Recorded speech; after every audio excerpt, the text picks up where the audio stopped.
को इस वक्त इस दिव्य भव्य महाकुंभ के अंदर केंद्र बिंदु बना है सनातन बोर्ड को लेकर, जो हिंदू लगातार मांग कर रहे हैं।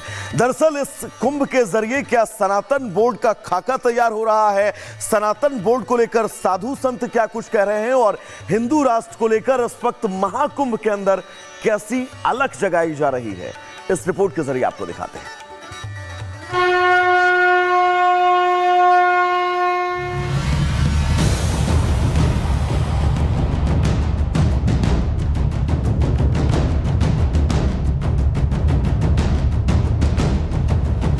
संगम नगरी से संतों की हुंकार, हिंदू राष्ट्र की दरकार। महाकुंभ से हिंदू राष्ट्र की आहट, सनातनियों ने बुलाई धर्म संसद। क्या सनातन बोर्ड लेगा आकार या हिंदू राष्ट्र होगा साकार? हिंदू धर्म की रक्षा के लिए, हिंदुओं पर होते अत्याचार को रोकने के लिए, सनातनी संस्थान और हिंदू राष्ट्र के उत्थान के लिए एक बार फिर धर्म रक्षकों की गर्जना सुनाई देने लगी। हुंकार भर एक बार फिर संतों ने ऐलान धर्म संसद का कर दिया, जिसकी दरकार थी सनातन बोर्ड की जरूरतों को पूरा करने के लिए।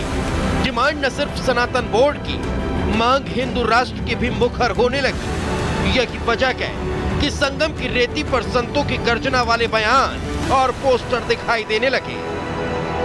महाकुंभ में हिंदू राष्ट्र की मांग अब तेजी से शुरू हो गई है। सबसे पहले नरेंद्राचार्य जी के द्वारा पोस्टर लगवाए गए थे, जिसमें लिखा हुआ था डरेंगे तो मरेंगे। इसके बाद ये बताया गया कि 27 जनवरी को धर्म संसद होने वाली है, जिसमें सनातन बोर्ड की मांग की जाएगी, हिंदू राष्ट्र की मांग की जाएगी। अब सनातन संस्था के द्वारा भी एक ऐसी ही मांग निकल करके सामने आ रही है, जिनके द्वारा प्रदर्शनी लगाई गई है और बताया गया है कि देखिए, विश्व में एक भी हिंदू राष्ट्र नहीं है, लेकिन ईसाई, इस्लामी, धर्मनिरपेक्ष, बौद्ध, यहूदी राष्ट्रों की संख्या है। अब जो समस्याएं हैं, हिंदू राष्ट्र अगर बन जाएगा तो उन समस्याओं का निराकरण भी हो जाएगा। दिव्य भव्य महाकुंभ में दिखाई देती करोड़ों सनातनियों की एकता का ही बल है कि अब संत समाज कुंभ को सार्थक बनाने समसामयिक मुद्दों पर मंथन की तैयारी कर रहा है। यही वजह है कि महाकुंभ में धर्म संसद का आयोजन होगा। 27 जनवरी को धर्म संसद का आयोजन किया जाएगा, जिसमें प्रमुख संतों और ऋषियों की सभा होगी। चारों पीठों के शंकराचार्य शामिल होंगे। 13 अखाड़ों के प्रमुखों को बुलाया गया, जहां सनातन बोर्ड के गठन का प्रस्ताव पास होगा। साथ ही सनातन संस्थान हिंदू राष्ट्र की भी मांग करेगी। हिंदू राष्ट्र ये सभी के हृदय का भाव है, तो हमने सोचा कि हिंदू राष्ट्र की भावना को हम यदि संवैधानिक स्तर पर या जागृति के रूप में हम यदि श्रद्धालु जनों में स्थापित करते हैं तो ये एक अच्छा मौका है। और इसीलिए हमने जो करोड़ों की संख्या आने वाले जो श्रद्धालु जन हैं, उनके लिए हमने ये प्रदर्शनी बनाई है। एक तरफ जहां संत समाज धर्म संसद के जरिए सनातन बोर्ड और हिंदू राष्ट्र की मांग को लेकर प्रतिबद्ध है, तो दूसरी तरफ संगम पहुंचे सनातनी भी इसे लेकर उत्साहित हैं। हिंदू राष्ट्र बनाना चाहते हैं मैडम। अभी हिंदू जागे नहीं थे, अब अपन सोच रहे हैं हिंदू जगाना। सारे योगी जी ने सारे हिंदुओं को जगा दिया है। होनी चाहिए मैडम, बिल्कुल 100%। एक तो हिंदू राष्ट्र होना चाहिए। दादा आप क्या कहेंगे? होना चाहिए। साधु हो या संत, आचार्य हो या महंत, हिंदू समाज के मिलते साथ के बाद हर कोई सनातन बोर्ड और हिंदू राष्ट्र की मांग कर रहा है। अब देखना होगा कि महाकुंभ के सबसे बड़े धार्मिक मेले में लगने वाली धर्म संसद के मंथन से सनातन बोर्ड और हिंदू राष्ट्र का अमृत कब निकलेगा।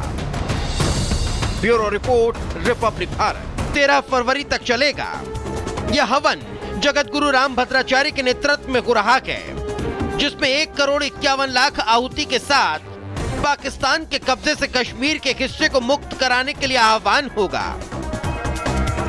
पूरे कुंभ में यही एक स्थान है जहां राष्ट्र के लिए हनुमत यज्ञ हो रहा है।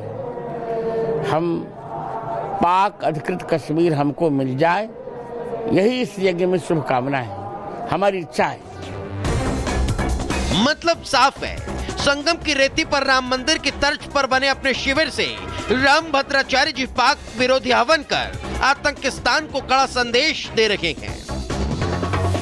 ये कोई पहला मामला नहीं, लगातार जगत गुरु राम भद्राचार्य पाकिस्तान के खिलाफ मुखर रहे हैं। यही वजह है कि अब महाकुंभ के शुभ संयोग पर पाकिस्तान के खिलाफ योग बनाने की दिशा में काम कर रहे हैं। Bureau report, Republic Bharat. तो दर्शकों, आस्था के इस महाकुंभ में 13 ऐसे अखाड़े हैं जिन्होंने इस महाकुंभ में शिरकत की है और इनमें से सबसे महत्वपूर्ण अखाड़ा किन्नर अखाड़ा भी शामिल है। दरअसल किन्नर की महामंडलेश्वर से हमारी सहयोगी ने बातचीत की है। उन्होंने इस दिव्य भव्य महाकुंभ को लेकर कहा क्या कुछ है, सुनवाते हैं आपको। माँ, सबसे पहले कोटि कोटि नमन। और साथ ही साथ सबसे पहला सवाल महाकुंभ को लेकर ही, इसकी जो महत्व है, इसकी जो इम्पोर्टेंस है, इसको लेकर के अब विश्व स्तर पर बातचीत हो रही है, क्या कहना चाहेंगे? बहुत हमारे मौजूदा सरकार को मैं पहले धन्यवाद देना चाहूँगी और हमारे जो योगी जी हैं उनकी बहुत सम्मान करती हूँ। उनको बार बार हम उनको आशीर्वाद देते हैं, बार बार उनका धन्यवाद करते हैं, इसलिए क्योंकि 144 साल बाद आने वाला ये जो महापर्व है हमारे देश का, ये सबसे बड़ा महापर्व है और सबसे बड़ा महाकुंभ है 2025 का, जिसकी परिकल्पना डिजिटल महाकुंभ, दिव्य महाकुंभ, भव्य महाकुंभ। तो हम जब ये सारी बातें करते हैं और सनातन को हम एक साथ लाते हैं, ये पर्व कई साल के बाद आता है। वैसे तो हर 12 साल में एक कुंभ आता है, हर 6 साल में अर्ध कुंभ आता है, लेकिन इस बार का जो है वो बहुत अलग वे में लेके जाता है, नेशनली इंटरनेशनली। और ये जो पर्व है, इस पर्व में कहीं ना कहीं हम सब गांव, गली, बच्चे, शहर, सब जगह पे एक सनातन का जो नया कमल खिल रहा है, नया गुलाब खिल रहा है, ये सबसे बड़ी ये इस महाकुंभ की एक परिभाषा है। और मैं चाहती हूँ और मैं समझती हूँ और पूरे देश समझता है कि आप मेरे अखाड़े में भी आते हो, देखो कभी आकर कि इतने लोग आते हैं हमारे पैर छूने के लिए। कहीं ना कहीं सनातन हमारे दिल में बसा हुआ है, दिमाग में बैठ रहा है, इसीलिए ये पर्व इतना बड़ा हो गया है। क्योंकि हर कोई बंदा श्री राम के नारे लगाता है, जय श्री महाकाल बोलता है, हर हर महादेव बोलता है, और कहीं ना कहीं लगता है कि सनातन का जो वेव है, सनातन की जो नई रीति से चलन हो रहा है, सनातन बढ़ रहा है, तो ये सबसे बड़ी हमारे देश के लिए और हमारे सभी अखाड़ों के लिए और हमारे धर्म के लिए बहुत बड़ी बात है। दर्शकों, इस वक्त इस दिव्य भव्य महाकुंभ के अंदर केंद्र बिंदु बना है सनातन बोर्ड को लेकर, जो हिंदू लगातार मांग कर रहे हैं। दरअसल इस कुंभ के जरिए क्या सनातन बोर्ड का खाका तैयार हो रहा है, सनातन बोर्ड को लेकर साधु संत क्या कुछ कह रहे हैं, और हिंदू राष्ट्र को लेकर इस वक्त महाकुंभ के अंदर कैसी अलख जगाई जा रही है, इस रिपोर्ट के जरिए आपको दिखाते हैं।